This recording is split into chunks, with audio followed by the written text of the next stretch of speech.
Kaç hastamız var şimdi bizim burada? 46 mı rutin yani? Rutin, ha, Bir de acillerimiz de var. Yatan hastamız ayrı. Yani son 55 var. Son dönem 10 hasta arttı hocam. 35'lik. Bu açtıktan sonra 10 hasta arttı. Kapıra genişleyince. Size teşekkür ediyorum Yasemin Hanım ve Hüseyin Hoca. Başhekimimizle beraber geldiler bir gün. Hocam Van'ın çok ciddi bir diyaliz sorunu var. Tabii anlattılar.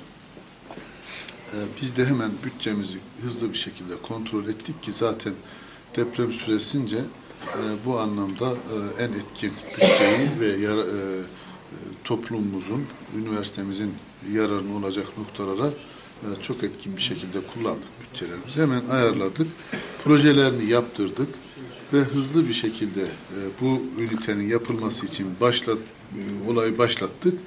Ve bugün itibariyle artık bu ünite hizmet verir aşamada. Hakikaten göğsümüz de kabarıyor. Çok güzel bir ünite olmuş. Ben arkadaşlara, sayın başhekimimiz olmak üzere başta bütün öğretim üyesi arkadaşlarım hepsine ben teşekkür ediyorum. Ayrıca hemşirelerimize teşekkür ediyorum. Çalışan diğer personelimize teşekkür ediyorum. Gayet güzel hizmet veriyoruz burada. Şunu da söylemek istiyorum. Tabii ki bu resmi bir açılış değil. Resmi açılışımıza da biz bu ünitemizin YÖK Başkanımızı davet ettik. Burada bir YÖK Genel Kurulu yapılacak. İnşallah resmi açılışımız, o zaman eksiklerimiz de var biliyorsunuz. Biraz önce de söyledik.